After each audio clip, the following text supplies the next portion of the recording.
Whispers of Redemption, a Texas Legacy Part, or The Fateful Encounter. The late afternoon sun cast long golden streaks across the dry Texas soil as Clara Winters stepped out of her dusty truck. She wasn't supposed to be here. Not really. The plan had been simple: swing by the old Harris County Fairgrounds, watch the auction for nostalgia's sake, and drive back to Houston before the sun dipped below the horizon. But standing there, boots on red dirt, the sound of cattle lowing in the distance, and the buzz of country chatter filling the air, something tugged at her chest, something she hadn't felt in years. She walked slowly past the pens, her fingers brushing the splintered wood rails, memories rising like heat from the earth. It had been over 10 years since she'd attended an auction. Her mother, Clara Winters, used to bring her every spring before the sickness, before the silence. Clara had buried the past deep, but being here again cracked something open. Her city life, the marketing firm, the sleek apartment, the carefully constructed distance from her roots felt like a fading dream as the sounds and smells of the auction ground washed over her. "Well, I'll be," came a weathered voice, "if it ain't little Clara Ray all grown up." She turned to find Frank Miller, auction hand. Since before she was born, his face more lined, but his eyes just as sharp as they'd been a decade ago. "Mr. Miller," she nodded, forcing a smile.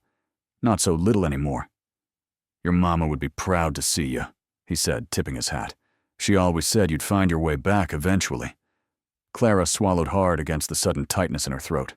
"Just passing through. Thought I'd stop by for old time's sake." Miller nodded, not quite believing her, but courteous enough not to press. "Auction starts in 20. Got some fine stock today." She thanked him and continued her slow circuit of the grounds.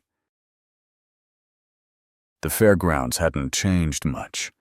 Same rickety bleachers, same smell of hay and manure, same feeling of time standing still while the rest of the world rushed forward. In Houston, she was Clara Winters' marketing executive, with a corner office and a reputation for cool efficiency. Here she was, just Sarah Winters' girl, the one who left. Clara paused at pen 23, drawn by a stillness that cut through the noise around her. Inside the pen stood a chestnut stallion, lean but proud, with a scar above his right eye and a gaze that met hers without fear. The tag on the gate read simply, "Legacy 9 years old, gelding owner deceased." That name hit her like a slap. Legacy. She hadn't heard it spoken aloud in over a decade.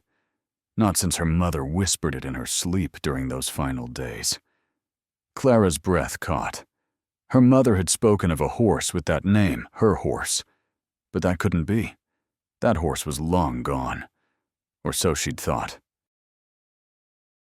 "Don't bother with that one," came Miller's voice behind her.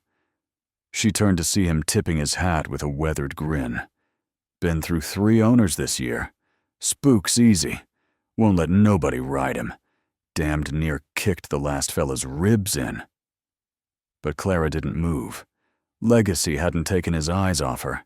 Something in that stare, curious knowing, felt too real to ignore. "What happened to his original owner?" she asked, trying to keep her voice casual. Miller shrugged. "Don't rightly know. Sale papers just say deceased. He came through last month from an estate liquidation over in Austin. Austin, where her mother had spent those mysterious months before she got sick. Another coincidence that didn't feel like coincidence at all. She barely registered the auction starting. The air grew thicker with heat, and the rising voice of Bill Dudley calling bids. Horses came and went. Names shouted, prices climbed. But Clara stayed where she was, rooted in front of pen. 23, her hand resting on the gate like it belonged there. She didn't come to buy. Hell, she could barely afford groceries some weeks with the payments on her condo and student loans. But when they called Legacy's lot number, something inside her made the decision before her brain could argue. Her hand shot up. 500, she heard herself say. Voices turned. Dudley paused. Miller raised an eyebrow. Clara swallowed hard. The gavel slammed. "Sold to the lady in the black hat." And just like that, everything began to change. Clara Ray sat on the tailgate of her truck, staring at the horse trailer like it might explode. The sun had dipped low, casting a deep orange hue across the fairgrounds. Legacy was inside quiet now, but earlier, when they tried to load him, he'd reared and thrashed like a wildfire in a cage. "Never seen anything like it," muttered one of the handlers, nursing a bruised arm. "That horse is pure devil."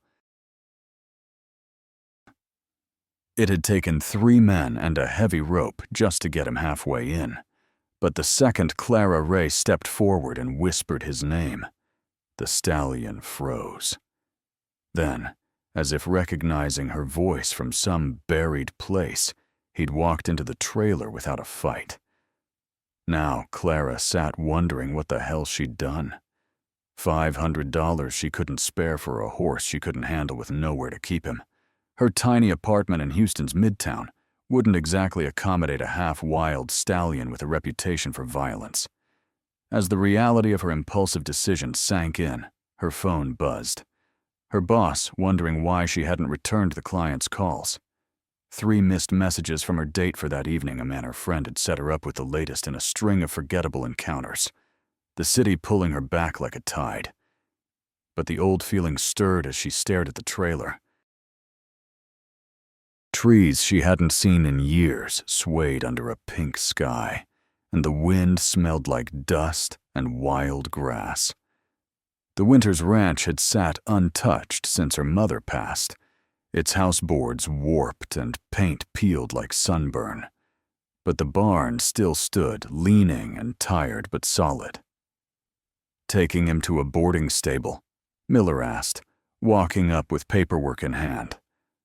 Clara shook her head slowly, making the decision as she spoke. "No, I'm taking him home." Miller's eyes widened. "Your mama's place. Thought that had gone to seed."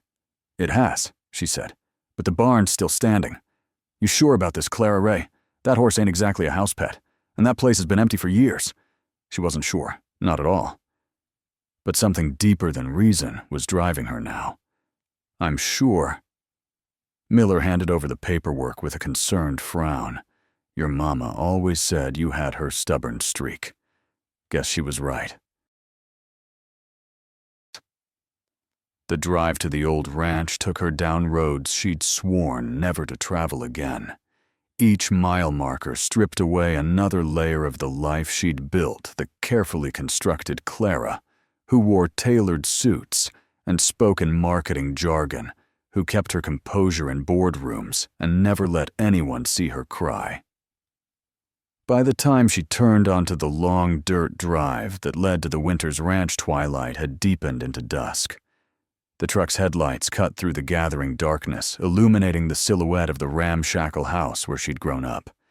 Behind it, the barn's familiar shape stood against the darkening sky.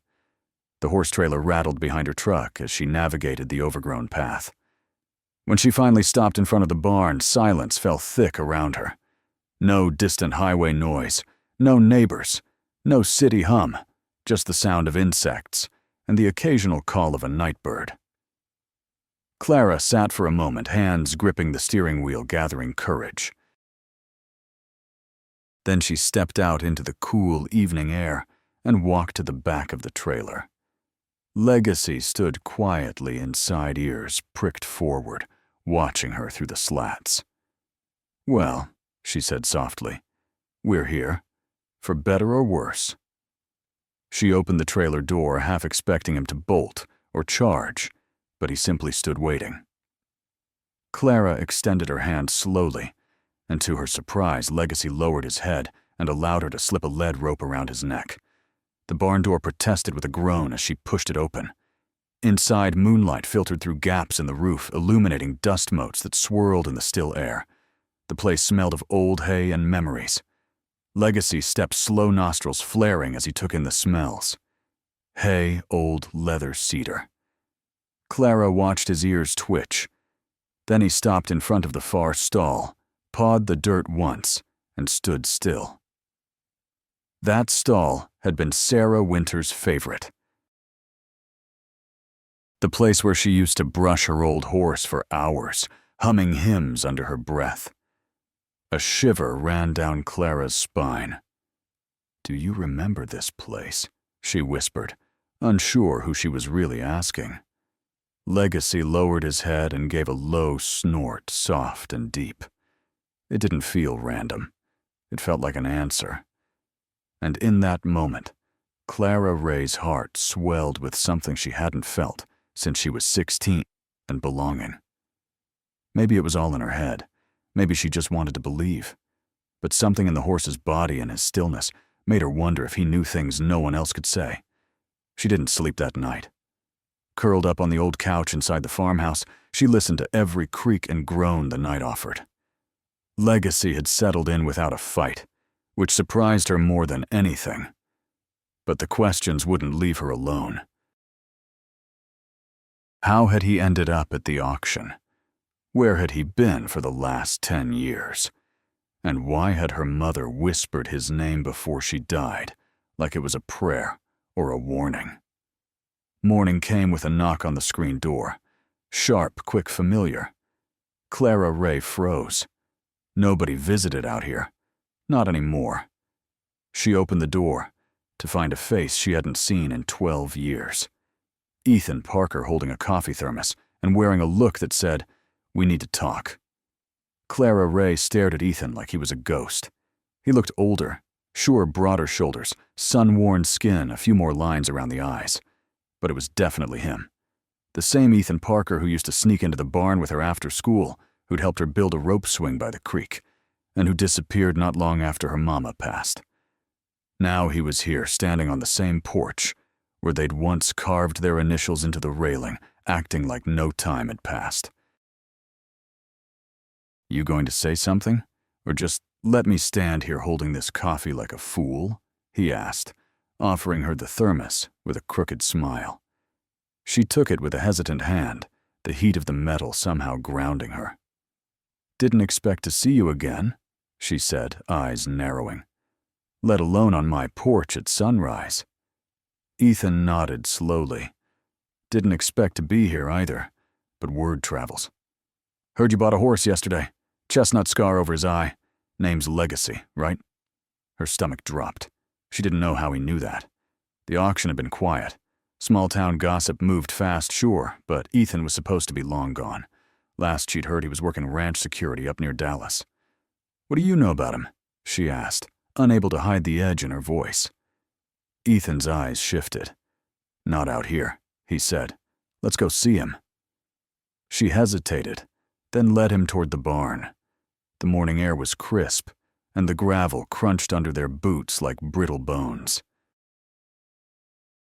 Legacy stood in the same stall, calm as if he'd lived there all his life.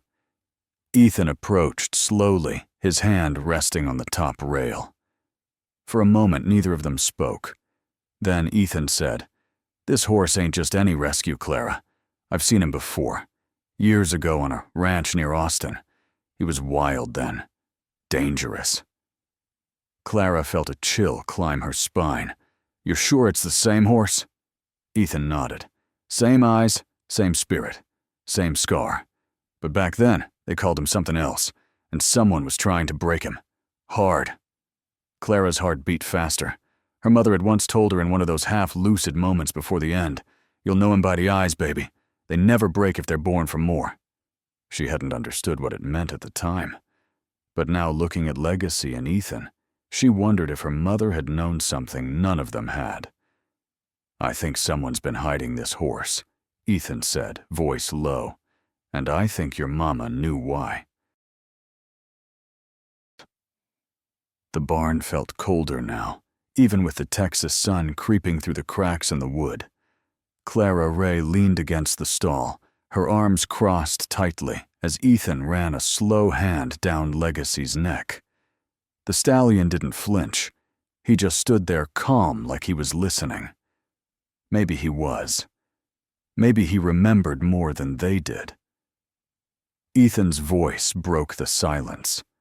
"I didn't come here just to say hello," he said. "I came back because of him, and because of what I found." Clara Ray blinked. Found where?" Ethan looked at her serious now. 3 weeks ago, a friend of mine was clearing out an old property west of Austin, abandoned for years. Inside a locked cabinet, he found a rusted box with ranch papers, some photos, and one name that kept showing up. Clara Winters. The name struck like a bullet through bone. Her mother's name, in a ranch halfway across the state. "How's that even possible?" Clara asked, voice shaking. She never left this land. Never mentioned Austin. Ethan hesitated, then reached into the pocket of his worn denim jacket and pulled out a folded photograph. "I brought this," he said. "Didn't know what it meant until I heard you'd bought a horse." Clara took the photo with trembling hands. It was old, yellowed at the corners, the ink fading. But in the center, clear as day, was her mother. Sarah standing beside a chestnut stallion. Same scar, same eyes. And in the corner, handwritten in fading pen, legacy property of S. Winters, Austin, Texas, 2011. Clara's breath caught in her throat. That meant legacy had been hers, her mother's horse. But how? Why had he disappeared? And what was he doing bouncing from owner to owner, passed around like some cursed thing? She looked at Ethan, her voice barely a whisper. Why didn't she tell me? Ethan shook his head. Maybe she couldn't. Maybe someone didn't want her to. The weight of it all pressed down on her like a storm about to break. Outside, the wind picked up, slamming the barn door hard against the frame. Legacy flinched for the first time, jerking his head up, ears alert. Ethan stepped back. "That's not just wind," he muttered. Clara frowned. "What do you mean?" Ethan looked toward the door, jaw tight. "It means someone else knows he's here, and they might not want him to stay." Just then, the sharp crunch of tires on gravel echoed from the road beyond the trees. Not one car, but two slow, creeping watching. Clara Ray didn't know who was coming, but deep down, she knew it had something to do with legacy, and with a past her mother had tried to keep buried. Clara Ray moved, instinctively pulling Ethan back behind the barn wall just as the first vehicle rolled into view. It was an old black Ford with tinted windows and a dented front bumper. Nothing unusual for this part of Texas, except it didn't belong to anyone local. The second vehicle was smaller, maybe a Jeep or an old Blazer, just as dirty, crawling up the gravel road like it had all the time in the world. "That's not a delivery," Ethan muttered. "That's surveillance." "Who the hell are they?" Clara whispered. "And why would they care about a horse?" Ethan didn't answer right away. Instead, he pulled a crumpled envelope from his back pocket and handed it to her. "I wasn't going to show you this unless things got bad. Looks like we're past that." Inside was a set of old vet records. Some real, some clearly forged. At the top in messy handwriting, "Property transferred. Legacy confiscated from Silverbrook Research." The name sent a jolt through Clara's spine. "That place shut down years ago," she said, voice shaking. "Raided by the state. Animal cruelty charges. Illegal breeding rumors." Ethan nodded. Exactly. And legacy. He wasn't just a victim. He was a product. Experimental bloodlines, high-end genetics worth a fortune to the right buyer. Your mama must have rescued him before the place burned. Clara's mouth went dry. So someone out there still wants him. Legacy pawed the stall floor again, restless now, sensing the tension in the air. Clara moved to his side, pressing a hand to his neck, to calm him, her breath steadying. "If they think I'm handing him over, they've lost their damn minds." Ethan looked at her serious. "If they know who your mama was, if they know you're the one who has him, they'll do more than ask nicely." A silence settled between them, thick and heavy, broken only by the creak of the barn roof under the wind. One of the vehicles cut its engine. The sound died abruptly, unnatural in the open air. Clara's heart thudded in her chest. "We can't stay here," she said. "Not if they're watching. Not if they know." Ethan nodded. "We need help. Someone who knows the legal end of this." Clara's eyes flicked to the old landline inside the house. "I know someone. Haven't spoken to her in years, but she's family." Outside, a door slammed. Heavy boots hit gravel. Voices murmured too low to make out, but close. Clara turned to Ethan, fire rising in her chest. "We've got one shot to get out of here, and we take Legacy with us." Clara Ray moved fast. She didn't have time to think about what she was leaving behind, only what she needed to protect. She grabbed the old halter from the barn wall, the same one her mama used years ago. It still had faint blue stitching with the letters SW on the side. Clara Winters. Her heart squeezed at the sight, but her hand stayed steady. She slipped it over Legacy's head, whispering calming words, trying to mask the fear in her voice. He didn't fight. Not this time. Ethan was already out by the truck, checking the trailer hitch and scanning the road with narrowed eyes. "We've got maybe 5 minutes," he muttered. "They're still sitting in those cars, but that's not going to last." Clara led Legacy toward the open trailer, and for a moment, her breath caught. What if he refused to go this time? What if the panic returned? But as if sensing her urgency, Legacy stepped in without hesitation, his hooves clanking against the metal floor. The door slammed shut, and Ethan locked it down. Inside the truck, Clara dug through the glove box until her fingers wrapped around a dusty contact list. She flipped pages until she found the number she hadn't called in over 8 years. Abigail Winters, her older sister. Estranged, sharp-tongued brilliant when it came to legal loopholes and property rights. The two hadn't spoken since their mother's funeral. But if anyone could help them understand who legally owned Legacy or how to fight for him, it was Abigail. "Going to call your sister?" Ethan asked, sliding into the driver's seat and starting the engine. Clara nodded, punching the numbers into her cell phone. "How'd you know? Your mama always said when things got tough, Abigail was the one to call. The one who knew how to fight, even if you two were like oil and water." The phone rang once, twice, 3 times. Clara was about to hang up when a crisp, familiar voice answered. "Winters speaking." "Abby, it's Clara." A long pause. "Clara Ray, is someone dead?" Despite everything, Clara almost laughed, direct as ever. "No, but I'm in trouble. The kind Mama would have understood." Another pause. And softer. "What kind of trouble?" Clara took a deep breath as Ethan eased the truck and trailer down a back road away from the watching vehicles. "I found Legacy Abbey, Mama's horse. And I think some very bad people want him back." The silence on the other end stretched so long that Clara thought the call had dropped. Then Abigail's voice returned tight with an emotion Clara couldn't quite name. "Where are you?" "Heading west." "Got Ethan Parker with me." Ethan, the boy who disappeared after. Abigail stopped herself. "Never mind. Meet me at my place. Junction, 358 Cottonwood Lane." And Clara. "Yeah? Might want to hurry. If this horse is who I think he is, you just stepped into something bigger than both of us." Clara tightened her grip on the steering wheel. "Then I hope you're ready because I'm not giving him up." She ended the call as Ethan guided the truck onto the highway, the first rays of morning light spilling across the horizon. Behind them, the old Winters ranch grew small in the rearview mirror, but Clara didn't look back. Whatever her mother had been protecting, whatever secret Legacy carried in his blood and bones, it was hers now, and she'd be damned if she'd let anyone take it from her. Not after all this time. Not when it felt like her mother had somehow led her right to him, as if completing a circle that began long before Clara understood its shape. "Your mother would be proud," Ethan said, quietly, eyes on the road. "She always said you'd find your way back to what matters."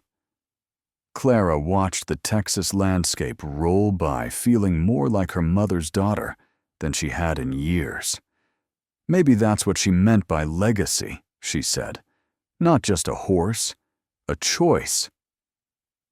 As they drove west toward Junction and whatever waited there, Clara's mind filled with her mother's last words, whispered through pain-cracked lips. "Find Legacy. He'll lead you home." She hadn't understood then. But now, with the rhythmic sway of the trailer behind them, and the weight of the photograph in her pocket, she was beginning to. Sometimes, the way forward meant going back to where it all began. Back to the secrets her mother had kept. Back to the truth, no matter how dangerous it might be. The sun climbed higher as they drove, casting long shadows across the Texas hills. Clara knew that whatever waited at the end of this road would change everything. But for the first time in years, she wasn't running away from her past. She was running toward it. Whispers of Redemption. A Texas Legacy Part 2, Discoveries and Escape. Abigail Winters lived on the outskirts of Junction, Texas, in a small, sharp-edged house that looked like it had been built to keep people out, not invite them in. The paint was chipped, the porch sagged, but the gate was locked with a coated chain and 2 no trespassing signs. Clara Ray sat in the truck for a full minute before stepping out. The last time she and Abigail had been in the same room, it ended with shouting, slammed doors, and words you don't take back.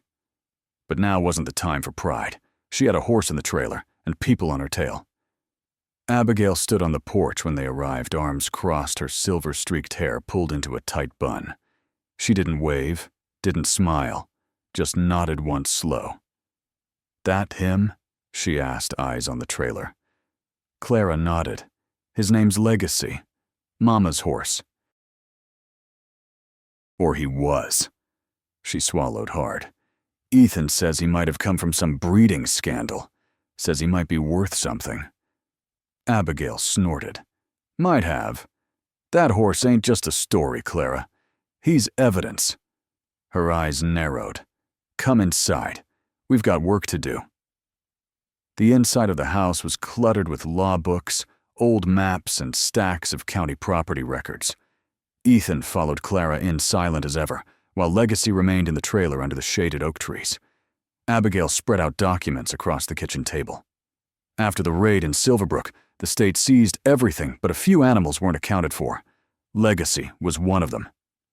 Abigail tapped a yellow document. Mama must have known. She must have taken him in quiet, hid him before they could tag him. Clara frowned. "But why keep it secret from us?" Abigail looked up, her voice suddenly softer. "Because she didn't trust anyone. Not after what happened with Dad.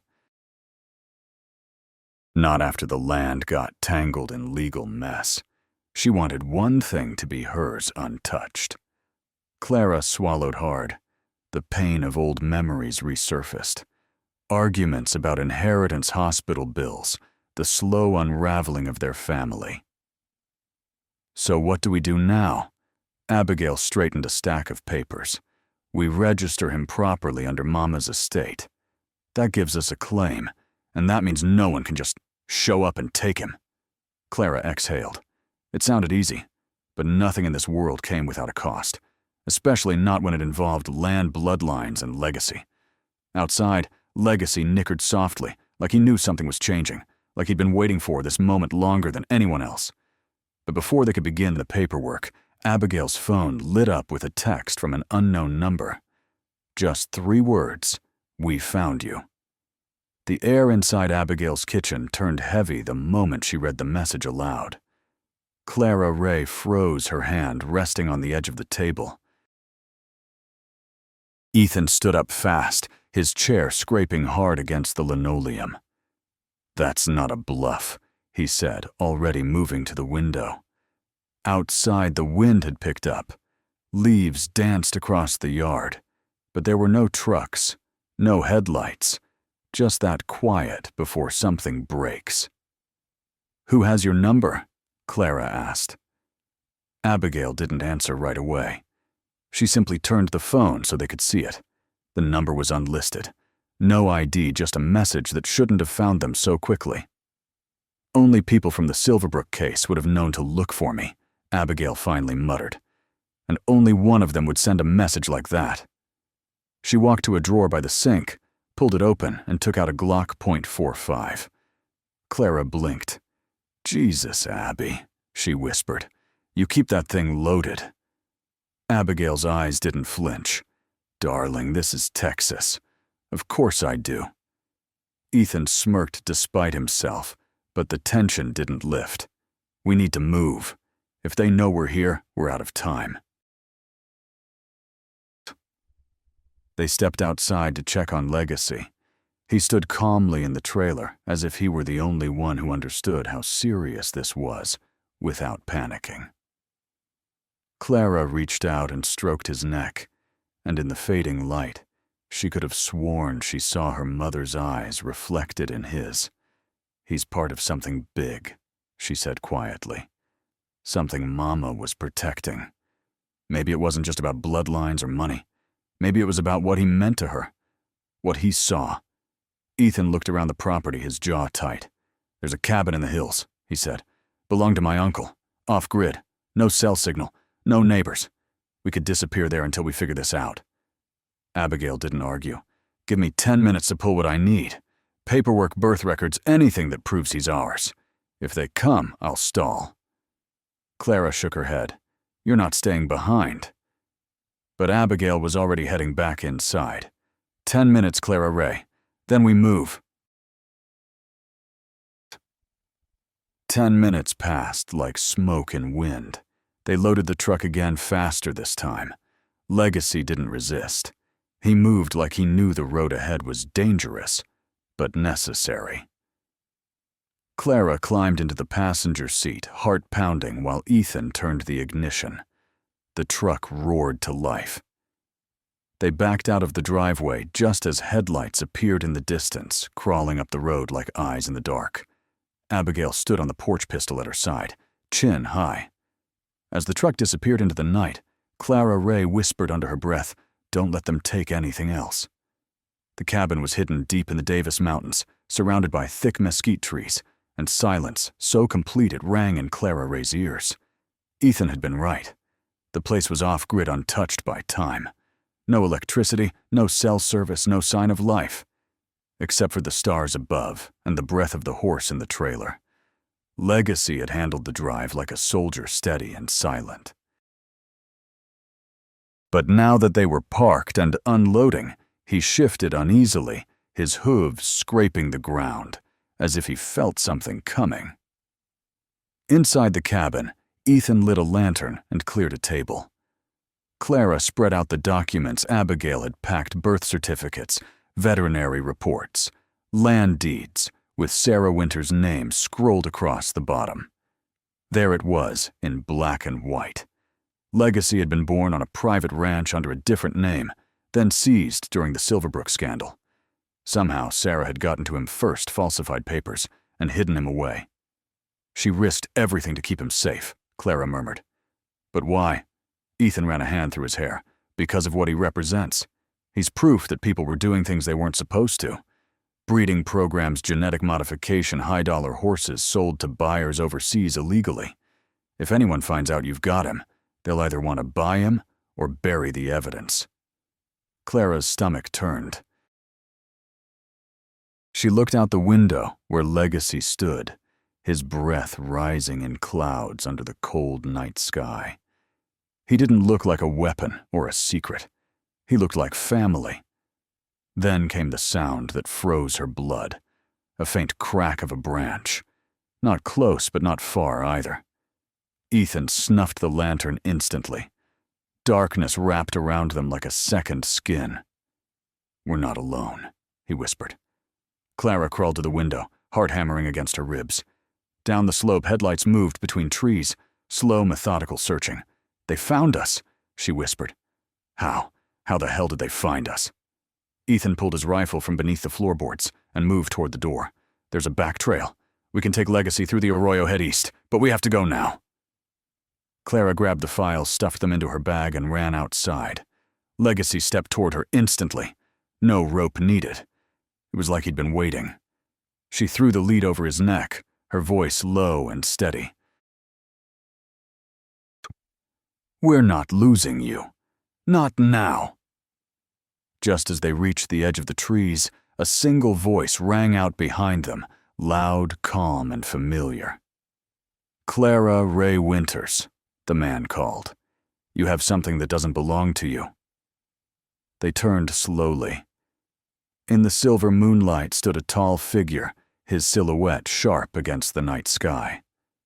Dr. William Hammond, former head of research at Silverbrook, a man Clara had met only once at a charity gala her mother had dragged her to years ago. Dr. Hammond, Ethan growled, shifting slightly to position himself between the man and Clara. Hammond's smile was thin in the darkness. "Mr. Parker, I thought you'd washed your hands of this business long ago." "I did," Ethan said, grip tightening on his rifle, "until I found out what you were really doing out there."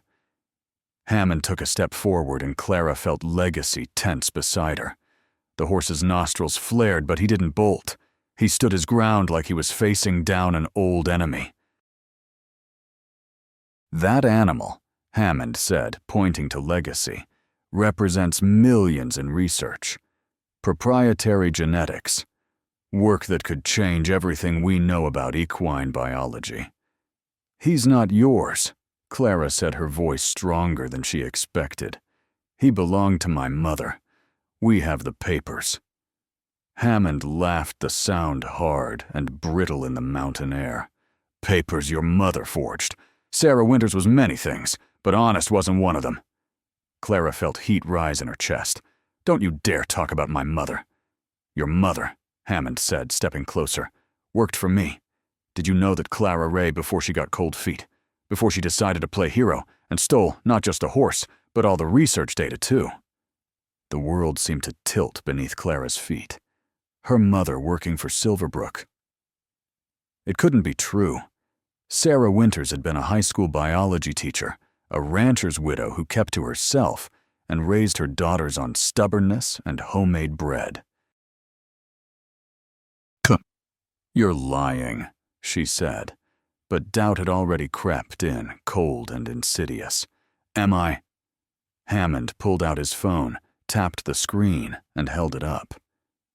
Even from a distance, Clara could see the photo her mother in a lab coat, standing next to a younger Hammond, both smiling at the camera.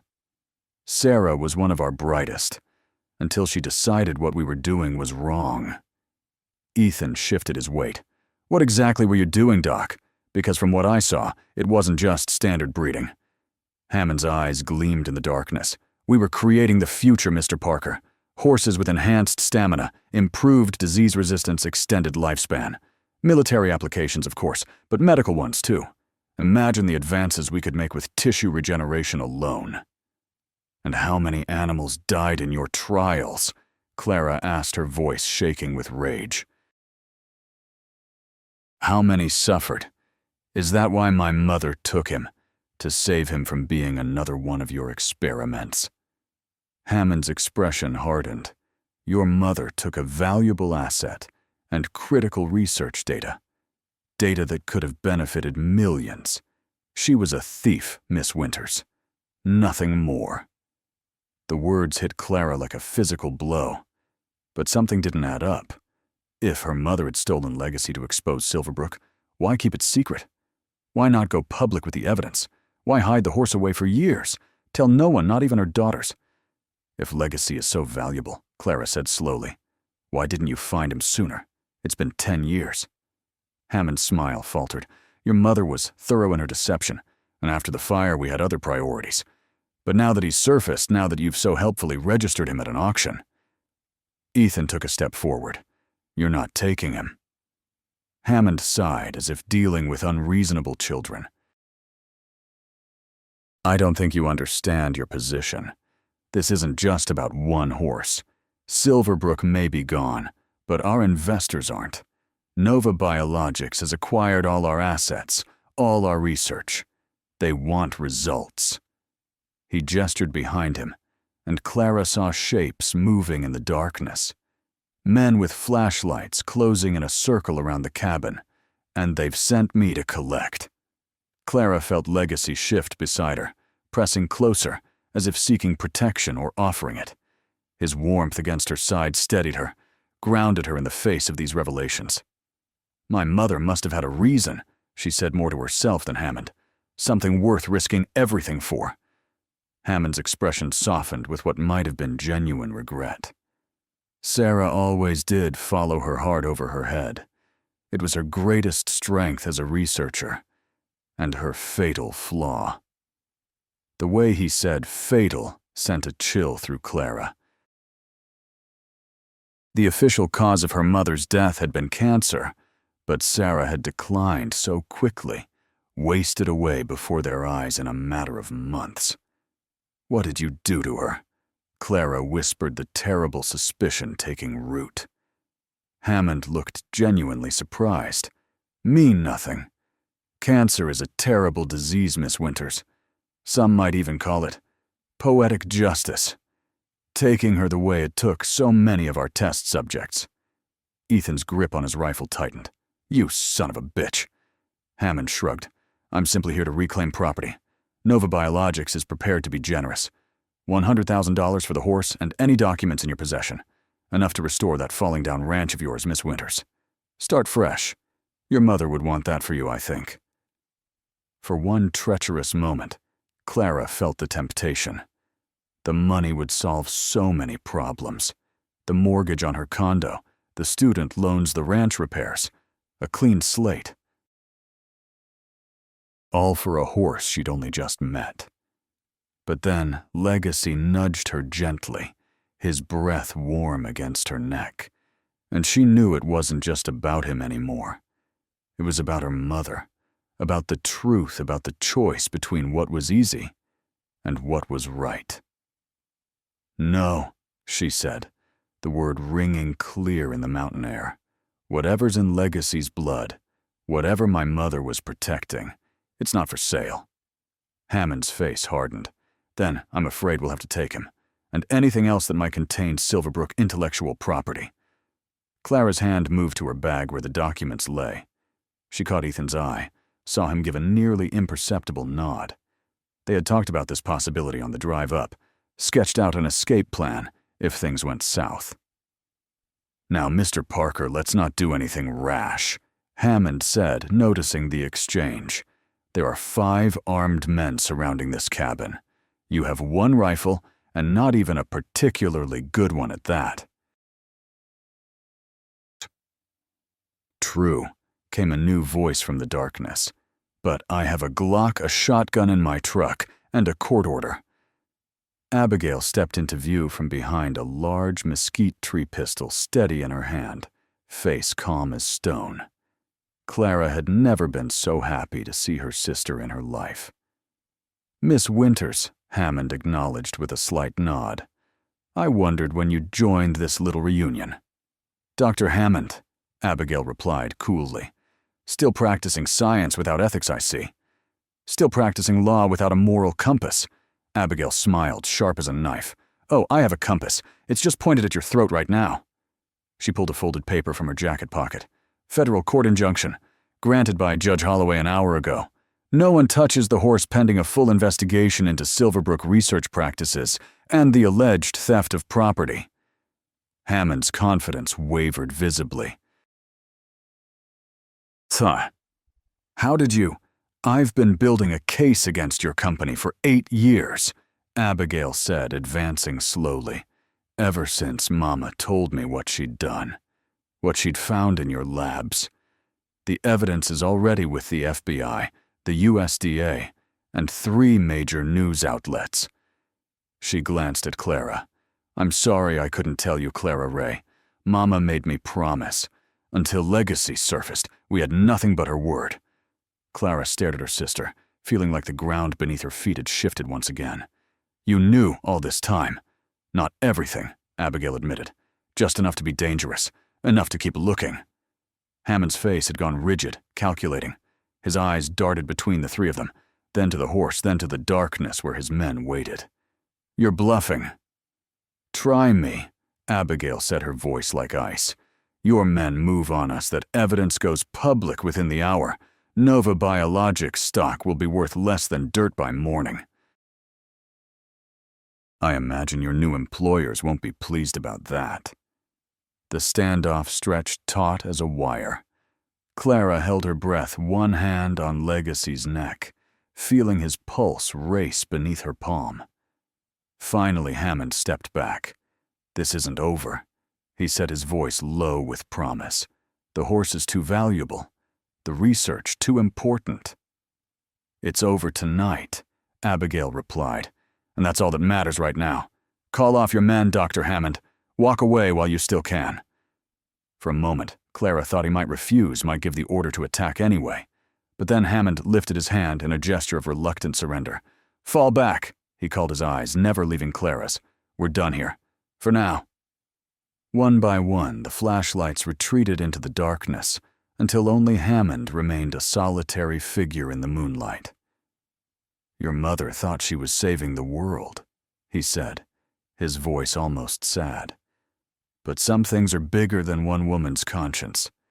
Remember that, Miss Winters."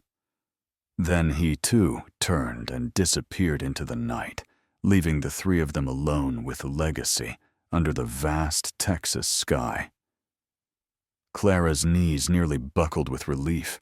She leaned against Legacy's solid warmth, feeling the tremors begin to work their way through her body as the adrenaline drained away. "Is it really over?" Abigail tucked her gun away. "For tonight. But he's right about one thing. This is just beginning." Ethan lowered his rifle. "What was on that court order anyway?" Abigail's mouth quirked. "My grocery list. But Hammond's not the type to look too closely at legal documents. He just assumes they say what you tell him they say." Despite everything, Clara found herself laughing, the sound verging on hysterical. "You bluffed him with a grocery list?" "Eggs, milk, bread, and justice," Abigail said with a rare smile. "The essentials." Ethan shook his head admiringly. Sarah would be proud. At the mention of their mother, both sisters sobered. Clara looked at Abigail, really looked at her for the first time in years. "Why didn't you tell me about Mama, about Legacy, about any of it?" Abigail's face softened. "She made me promise Clara Ray. Said it was safer if you didn't know. If only one of us carried the secret. But why? Because you were always her heart, and I was her head," Abigail said simply. "She needed me to fight the legal battle, but she needed you safe, untangled from all this. Until it was time." "Time for what?" Abigail glanced at Legacy, who stood quiet and watchful beside them. "Time for him to come home.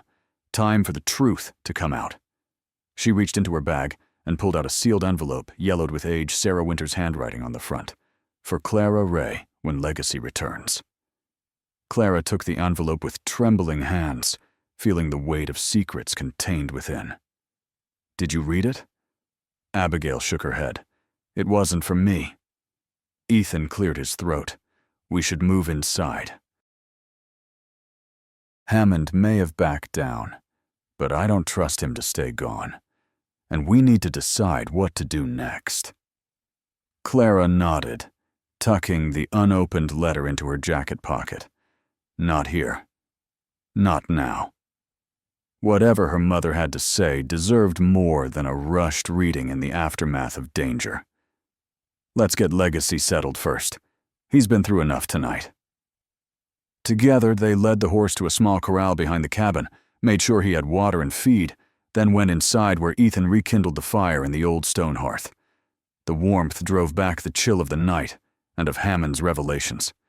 Seated around the table, the fire casting dancing shadows on the walls, they began to piece together the story. Abigail had brought more than just her court order. She had her own files collected over years of careful investigation. "Mama came to me about 6 months before she got sick," Abigail explained, spreading papers across the rough wooden surface. "Said she'd done something that might get her in trouble, but it was the right thing to do. She'd been working as a consultant for Silverbrook Research, using her background in biology. What started as legitimate genetic research into equine diseases turned into something else. The enhanced breeding program," Ethan said, his face grim in the firelight. Abigail nodded.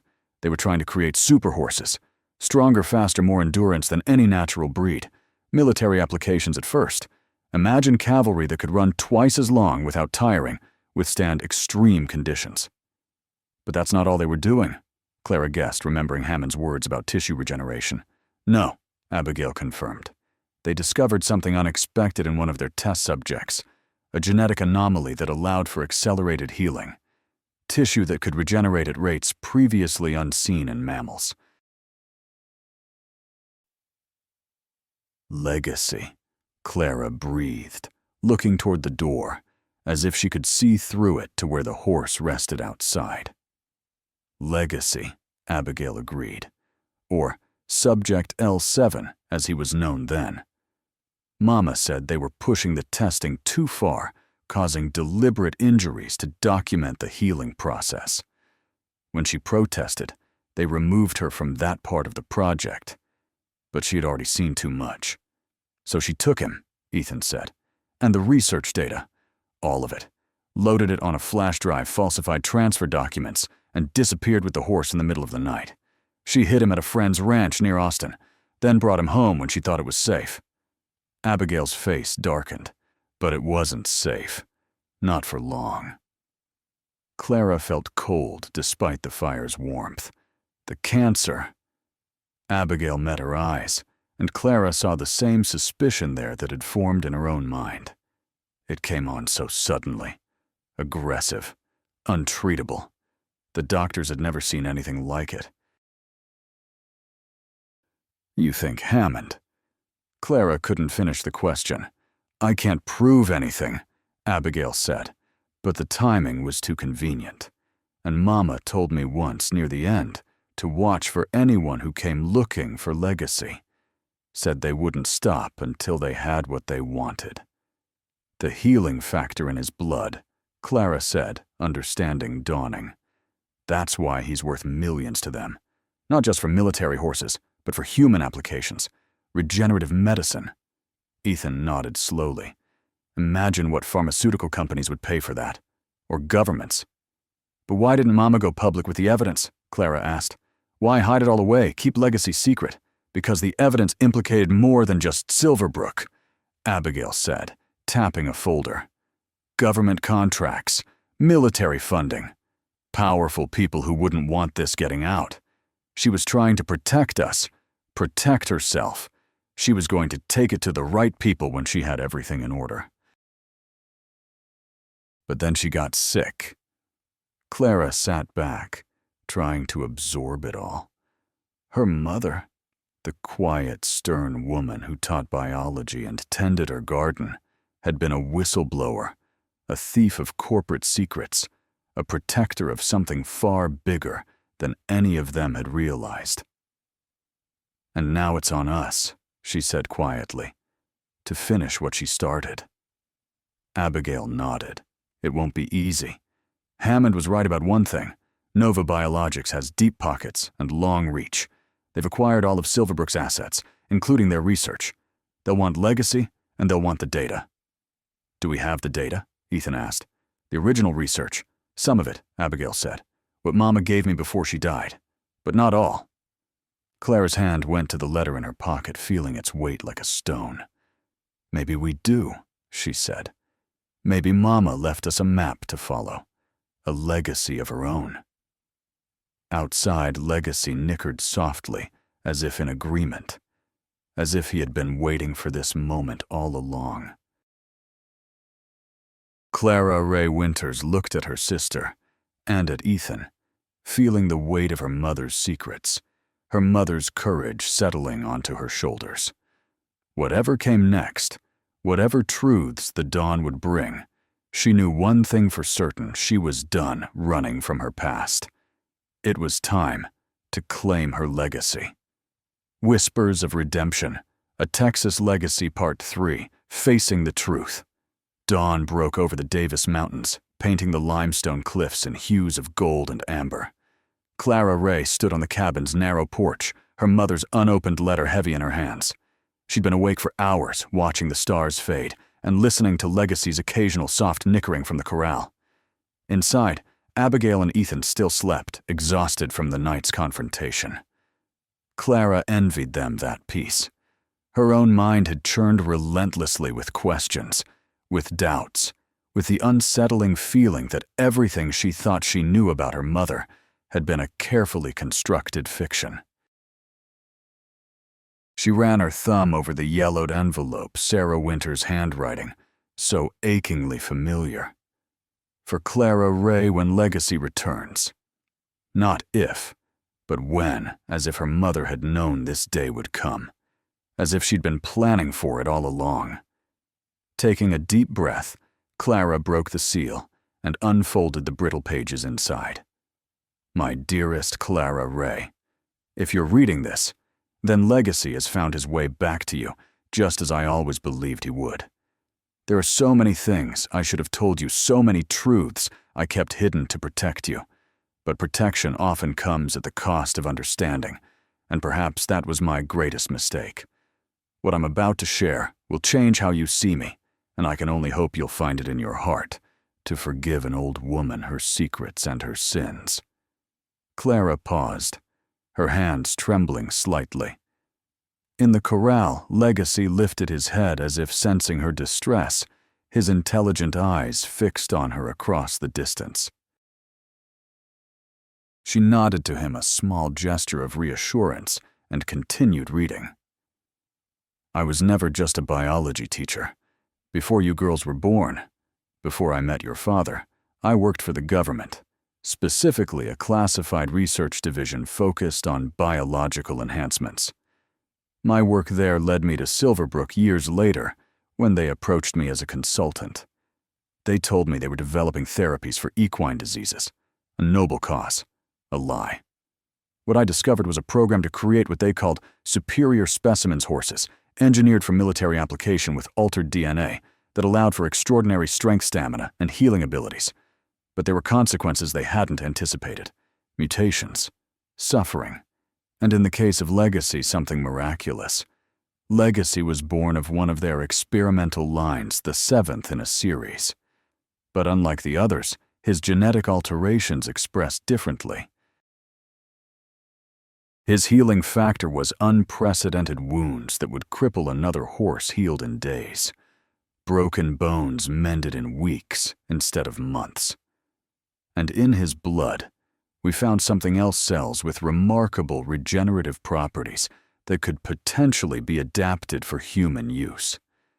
When I realized what they intended, weaponizing this discovery, using it for military purposes, rather than medical advancement subjecting more animals to cruel experiments, I made a choice I knew would haunt me. I took him, and I took all the data. Everything needed to replicate their work. I hid Legacy away and scattered the research across multiple locations, keeping the key pieces with me. I knew they would come looking. They did. What I didn't anticipate was how far they would go to silence me. Clara felt her heart stutter. The next paragraph confirmed what she and Abigail had already suspected. The cancer wasn't natural, Clara Ray. The doctors were baffled by its progression, by the way it resisted treatment. But I knew. It was a message from Hammond, a warning to others who might think of crossing Silverbrook. I don't have long now, but before I go, I need you to understand why Legacy matters. His blood contains the key to treatments that could save countless lives. Regenerative therapies for injuries, diseases, perhaps even aging itself. In the right hands, it could change medicine forever. In the wrong hands, it becomes a weapon, a means of control, a source of unimaginable profit for those with no moral compass. I've entrusted Abigail with part of the puzzle the legal battle should it come to that. But you, my Clara Ray, have always been the one who sees with her heart. Legacy will respond to you as he did to me. He will know you. Trust that connection. It will guide you to what I've hidden. When the time comes, look where it all began. Not where you think, but where I began. The place only your father knew. The legacy within legacy is greater than any of us, but it belongs to the world, not to men like Hammond. I love you, my brave girl. More than you can know. Mom. Clara lowered the letter, tears streaming down her face. Behind her, the cabin door creaked open, and Abigail stepped out wrapped in an old blanket. You read it, she said softly. Not a question.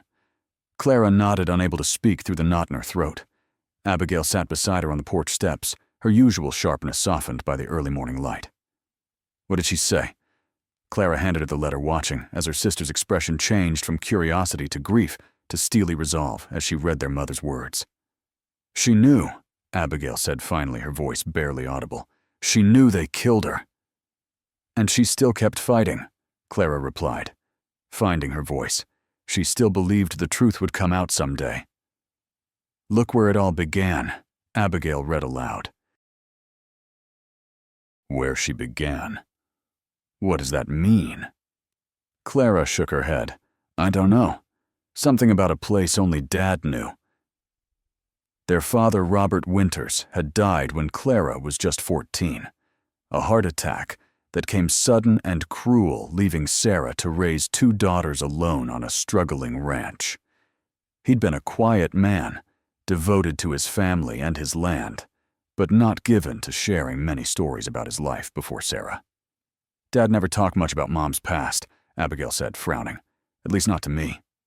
"Me either," Clara said, then paused, a memory surfacing. "Except once, after Dad died, when Mom was going through his things. She found an old photo and got real quiet. When I asked about it, she said it was taken at the place where everything important in her life began." "Do you remember what was in the photo?" Clara closed her eyes, reaching back through the years. "Mountains. Different from these. Greener. And a lake, I think. She said Dad proposed to her there." Ethan appeared in the doorway, hair rumpled from sleep but eyes alert. "I heard voices. Everything okay?" Clara looked up at him. "We need to find a place. Somewhere in the mountains with a lake. Somewhere important to my parents." Ethan raised an eyebrow. "That's specific. Any idea where?" Abigail refolded the letter carefully. "Mom left a trail of breadcrumbs. Said Clara would know where to look." "Not exactly," Clara admitted. "She said to look where she began. Not the ranch, but somewhere earlier. Somewhere only Dad knew about." Ethan rubbed his jaw thoughtfully. "Your dad's family had a hunting cabin, didn't they? Up near the Guadalupe Mountains. Sarah mentioned it once." Clara frowned. "I never heard about that." "It was before you were born," Ethan explained. "My dad and your dad used to go hunting together. He mentioned it a few times. Said your mom and dad spent their honeymoon there away from everybody." "The Guadalupe Mountains," Abigail repeated, her eyes widening with recognition. "There's a lake up there, McKittrick Canyon. Dad used to talk about it. Said it was the most beautiful place in Texas." Clara felt a tingle of certainty. "That's it. That's where we need to go." Ethan looked doubtful. "It's at least 6 hours from here, and Hammond's people could still be watching." "We don't have a choice," Clara said, standing. "Whatever Mom hid, it's there, and we need to find it before Hammond does." "How would Hammond know where to look?" Abigail asked. "He wouldn't," Clara agreed. "But he knows we have Mom's letter now. He'll figure we're following her instructions. He'll be watching us." Ethan nodded grimly. "And if he can't get to us directly, he'll try to get ahead of us. Cut us off." "Then we split up," Abigail said decisively. "I'll take the truck and trailer with Legacy, head east, then north. Make it look like we're running. You two take my car and go west to the Guadalupes. Find whatever Mom left." "I don't like the idea of you alone with Hammond's people out there," Clara protested. Abigail's smile was sharp as a knife's edge. "I've been handling Hammond and his kind for years, Clara Ray. And I'll have some backup. I've got friends in the U.S. Attorney's Office who owe me favors. One call, and I'll have an escort fit for a president." Clara looked to Ethan, who shrugged. "Your sister's pretty scary when she wants to be." "Despite everything," Clara laughed. "That she is."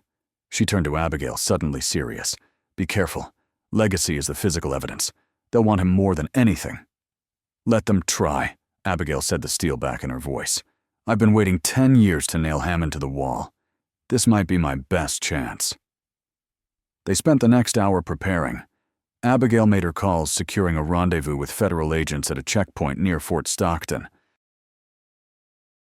Ethan checked over Abigail's aging Subaru, making sure it was roadworthy for the journey ahead. Clara packed the essentials: water, food, flashlights, and most importantly, her mother's letter and the documents they'd gathered.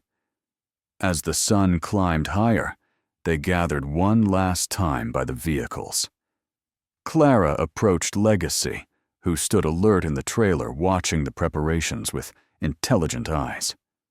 "I have to go away for a little while," she told him softly, stroking his neck. "Abigail's going to keep you safe until I get back." The horse lowered his head, nudging her shoulder gently, as if in understanding. Clara pressed her forehead against his, feeling the connection her mother had written about something beyond words, a trust that defied explanation. "Find what Mom left," Abigail said, giving Clara a rare hug. "And Clara, whatever it is, make sure it was worth everything she sacrificed." "I will," Clara promised, her throat tight. "I'll call when we find something." "Not on your cell," Abigail warned. "Burner phones only. There's one in the glove compartment." Clara nodded, then turned to the waiting Subaru, where Ethan already sat behind the wheel. With a last look at Legacy, she climbed in, and they set off in opposite directions, Abigail and Legacy east, toward Fort Stockton, Clara, and Ethan west, toward the Guadalupe Mountains. The drive was tense, every passing vehicle a potential threat. They stuck to back roads where possible, avoiding main highways. Ethan drove with the focused concentration of someone used to watching his back, checking the rearview mirror regularly for any sign of pursuit. "How did you know?" Clara asked after they'd been driving for an hour in relative silence. "About Silverbrook, about what they were doing. You knew before Hammond showed up." Ethan's hands tightened on the wheel. "I worked there for a while," he admitted. "Not in the research division. Security. But I saw things, heard things. Enough to know something wasn't right."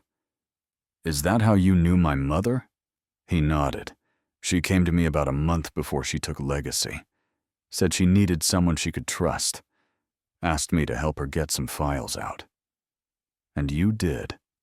"I did," Ethan confirmed. "And then I helped her hide Legacy that first week.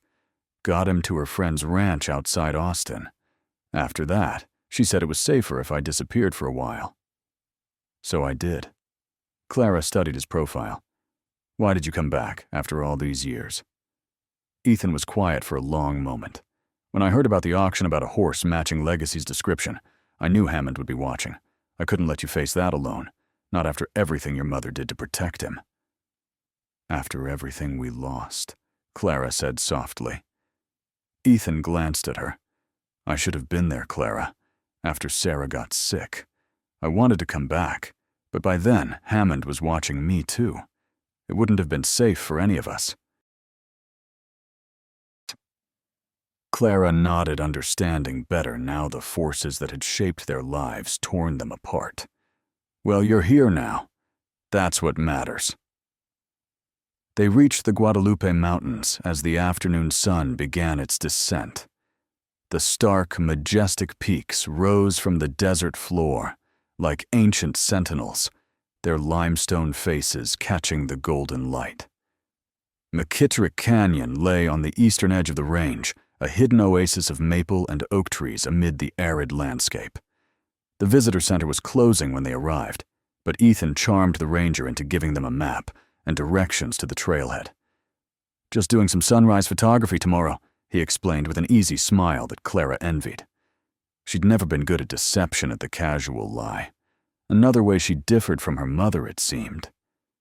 They found a small motel in the nearby town of Pine Springs, a modest place with faded bedspreads and a blinking vacancy sign. After checking in under false names, Ethan's idea, they spread the map across one of the beds and studied the canyon layout. "McKittrick Canyon Trail is about 7 miles round trip," Ethan said, tracing the path with his finger. "The lake your mom mentioned might be Manzanita Spring here, or it could be further up the canyon." Clara stared at the map, trying to imagine her parents here young, and in love starting a life together. She said to look where it all began, where she began. It has to be somewhere significant to her. The honeymoon cabin, Ethan suggested. Your dad's family place, but I don't know exactly where it was. Clara reached for her mother's letter, rereading it carefully.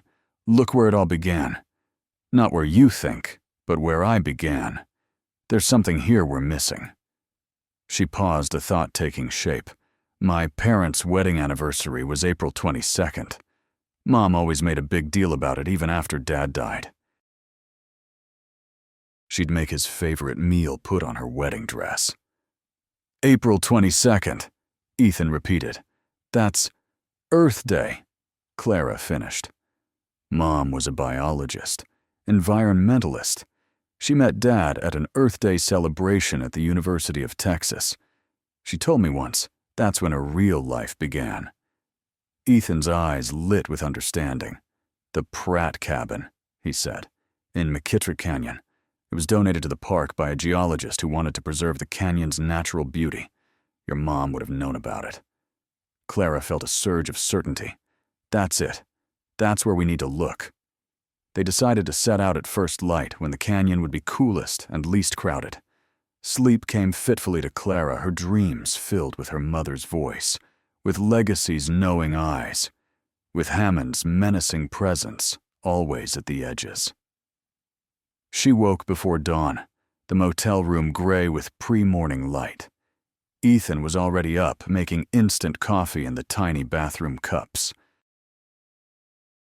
Abigail called the burner phone, he said, handing her a cup. She and Legacy made it to the rendezvous. They're safe under federal protection. Clara felt a weight lift from her chest. Thank God. She also said Hammond's on the move. His men were spotted near the ranch yesterday evening. They're looking for us. Then we need to hurry, Clara said, rising to dress. They reached the trailhead just as the first rays of sunlight touched the canyon walls. The morning was cool, the air sweet with the scent of pine and juniper. Under other circumstances, Clara might have found it peaceful. Now every shadow, every rustle in the underbrush made her tense with anticipation. The hike to Pratt Cabin took nearly 2 hours, the trail winding through stands of maple and oak, crossing clear streams that seemed miraculous in the desert setting.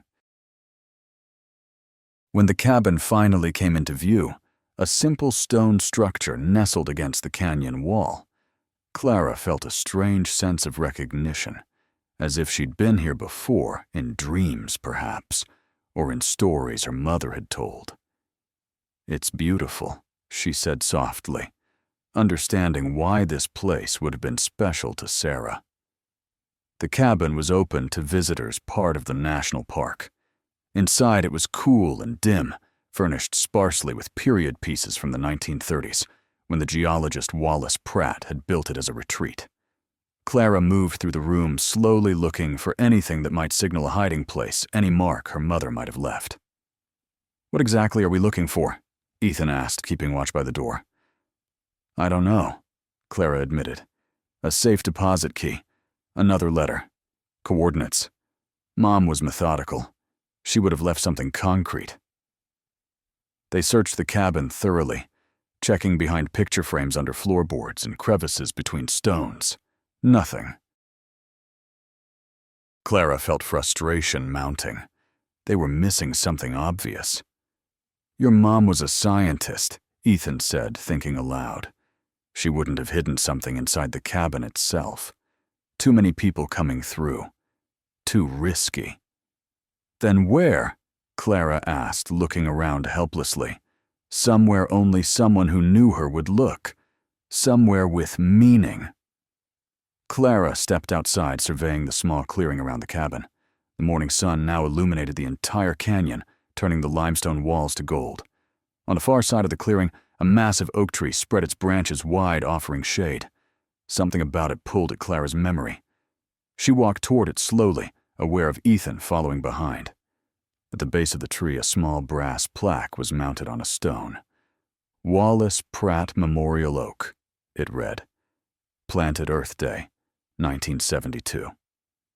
Earth Day, Clara whispered, where she began. She knelt by the tree, running her hands over the rough bark, searching for any sign, any marker. Nothing obvious presented itself. She sat back on her heels, thinking. Her mother had been a practical woman, not given to unnecessarily complicated puzzles. If she'd hidden something here, it would be findable, but only by someone who knew what to look for. Clara pulled out her mother's letter again, scanning for clues. "The legacy within legacy is greater than any of us," she read aloud. "It belongs to the world, not to men like Hammond." "The legacy within legacy," Ethan repeated thoughtfully. "What if it's not just metaphorical? What if she meant it literally?" Clara looked up at him sharply. "Legacy's blood. The regenerative properties." "Your mom was a biologist," Ethan said, excitement growing in his voice. "She would have taken samples, documented everything about what made legacy special." "But where would she hide something like that? It wouldn't survive out here."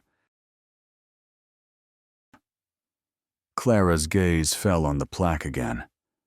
Earth Day, 1972. Her mother would have been a young college student then, just beginning her scientific career, beginning her legacy. She ran her fingers along the edge of the plaque, feeling for any irregularity. Near the bottom, her nail caught on a small indentation. Pressing it, she felt a mechanism give way, and the plaque swung forward on hidden hinges, revealing a small cavity in the stone beneath. Inside lay a waterproof case, no larger than a paperback book. With trembling fingers, Clara removed it and snapped open the latches. The case contained a USB drive sealed in plastic and a small notebook with her mother's handwriting. On the first page, 3 words: "The final proof." Clara flipped through the notebook quickly. It contained formulas, observations, data tables, a scientific log of Legacy's unique abilities meticulously documented. And in the back, something else coordinates a list of names and what looked like account numbers. "This is it," she breathed. "Everything Hammond's been looking for. Everything Mom died to protect." Ethan leaned over her shoulder, his expression grim. "We need to get this somewhere safe. Now." As if in response to his words, a twig snapped in the underbrush behind them. They turned to see a figure step into the clearing, silhouetted against the morning sun. "I have to hand it to Sarah," Hammond said, a rifle cradled casually in his arms. "She always did think ahead. Earth Day. Of course." He shook his head with something like admiration. "Hello, Miss Winters. Mr. Parker, I believe you have something that belongs to me." Clara stood slowly clutching the case to her chest. "Nothing here belongs to you, Dr. Hammond. It never did." Hammond sighed as if dealing with a particularly stubborn child. "Let's not do this dance again. You know what's at stake." The research in that case, combined with tissue samples from Legacy, is worth billions. Treatments for conditions we thought incurable. Limb regeneration. Extended human lifespan. "At what cost?" Clara demanded. "How many animals suffered in your labs? How many more will die if you get your hands on this research again?" "Progress requires sacrifice," Hammond said dismissively. "Your mother understood that once, before sentimentality clouded her judgment." "My mother understood the difference between progress and greed," Clara shot back. "Between healing and weaponizing. This research belongs to the world, not to Nova Biologics or whatever corporate master you're serving now." Hammond's expression hardened. "I don't think you understand your position, Miss Winters. Your sister may have federal protection, but you're alone here, miles from help." He gestured with the rifle. "The research. Now." Ethan shifted slightly, positioning himself between Clara and Hammond. "You shoot us, you'll never find all the copies," he said calmly. "Sarah wasn't stupid. This isn't the only record." A flash of uncertainty crossed Hammond's face. "You're bluffing." "Am I?" Ethan challenged. "Why do you think I disappeared for 10 years? Who do you think was helping Sarah distribute the evidence?" It was a lie. Clara knew, but a convincing one. Hammond hesitated, recalculating. "We can make a deal," he said, finally lowering the rifle slightly. $5 million. For both of you. Enough to restore the Winters Ranch live comfortably for the rest of your lives. All I want is the research and the horse." For one treacherous moment, Clara felt the temptation of it, the easy way out the end to all this danger and uncertainty. $5 million would solve every problem she'd ever had. The mortgage, the student loans, the crumbling ranch. But then she thought of her mother dying slowly, knowing that Hammond had won. Thought of legacy, back in a laboratory, subjected to God knows what tests and procedures. Thought of all the animals that would follow him, all the suffering that would finance human immortality for those who could afford it. "No," she said simply. "No deal." Hammond's face contorted with rage. "Then I'll take it from your corpse," he snarled, raising the rifle. The shot echoed through the canyon, startling birds into flight. But it wasn't Hammond who had fired. The bullet kicked up dirt at his feet, causing him to stumble backward in surprise. "The next one won't miss," came a familiar voice from the trees. Abigail stepped into view, her Glock steady in her hands, aimed directly at Hammond's chest. Behind her, 2 men in FBI windbreakers emerged, their weapons also trained on the doctor. "Dr. William Hammond," one of the agents said formally. "You're under arrest for conspiracy, corporate espionage, animal cruelty violations, and the suspected murder of Clara Winters." Hammond's face drained of color. "This is absurd. You have no evidence." "We have your own research notes," Abigail interrupted coldly. "The ones detailing the development of targeted carcinogens that leave no trace. The ones where you specifically mentioned Clara Winters as a problem requiring terminal solution. My friends at the U.S. Attorney's Office found them very interesting." "That's impossible," Hammond spluttered. "Those notes were destroyed in the fire." "Not all of them," Abigail said with grim satisfaction. "Mom wasn't the only one who kept copies. Your former colleague, Dr. Chen, was quite cooperative once we offered him immunity." As the agents moved forward to handcuff Hammond, Clara felt her knees go weak with relief. Ethan caught her elbow, steadying her. "How did you know?" she asked Abigail, who holstered her gun with practiced ease. "I didn't," Abigail admitted. "But I know Hammond. He's predictable in his arrogance. Once we had federal protection for legacy, I knew he'd come after you himself, so I convinced my new friends here to set a trap." "Using us as bait," Ethan observed dryly. Abigail had the grace to look slightly abashed. "I was close by the whole time, and I brought backup." She nodded toward the case in Clara's hands. "Is that it?" "What Mom left?" Clara nodded, suddenly overwhelmed by the enormity of what they'd found, what they'd done. "It's all here. The research, the evidence, everything." "Then it's over," Abigail said, her voice softening. "We did it, Clara Ray. We finished what she started." But Clara shook her head, thinking of the notebook of the coordinates and names carefully listed in her mother's precise handwriting. "Not quite. There's more to do. Mom left a map of sorts. Places where she sent samples data. People she trusted to keep parts of the research safe." "A fail-safe," Ethan murmured with admiration, "in case the main records were destroyed or compromised." "Exactly," Clara said. She scattered the pieces, made sure no one person could reconstruct it all without the right intentions. "And now it's up to us to put it back together," Abigail concluded, "to make sure it's used the way she wanted for healing, not harm." As the agents led a subdued Hammond away, Clara looked back at the old oak tree, imagining her mother here young and full of purpose, hiding away the secrets that would one day change the world. Clara Winters had been so much more than she'd ever let her daughters see, scientist, whistleblower, protector of a legacy that transcended her own life. "What about legacy?"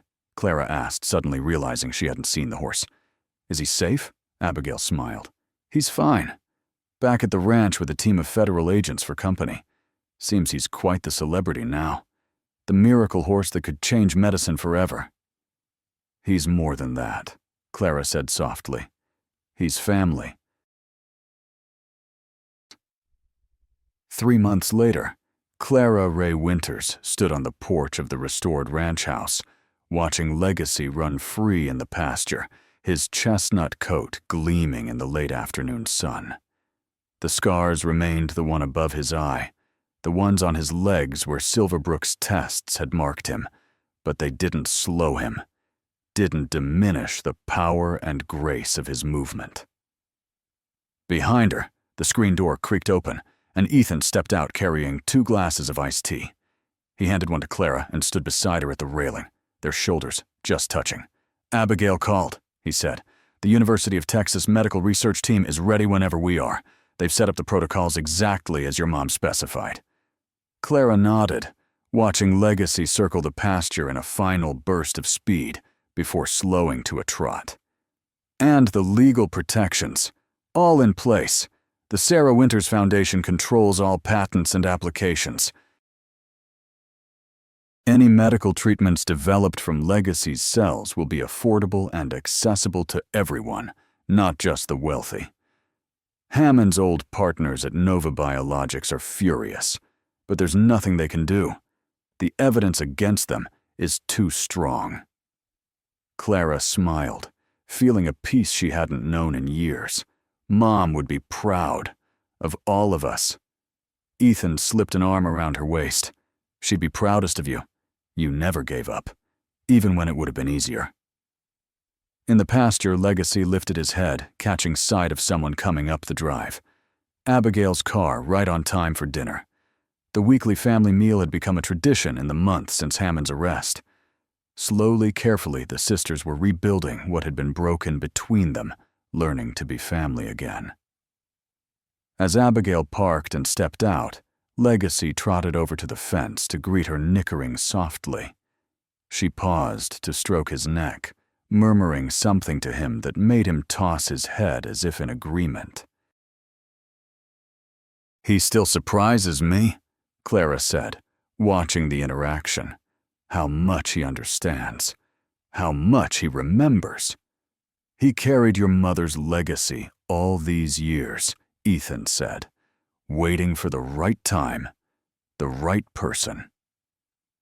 Clara thought of the research now safely in the hands of ethical scientists, the treatments already being developed for spinal cord injuries, severe burns, degenerative diseases.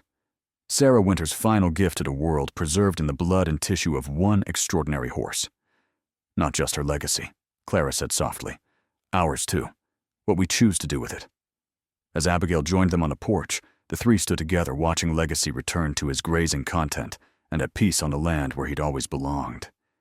Behind them, the renovated ranch house hummed with new life, the headquarters of the Clara Winters Foundation dedicated to ethical research and animal welfare. Clara felt her mother's presence there in the golden evening light and the gentle breeze that stirred her hair in the bond between sisters, slowly healing. Sarah had given them more than just scientific discoveries or material wealth. She'd given them purpose connection, a legacy of courage and truth that would outlive them all. In the end, Clara thought that was the greatest legacy of all, not what we'd leave behind, but what lives on in those we love, in the choices they make in the world they build from our beginnings.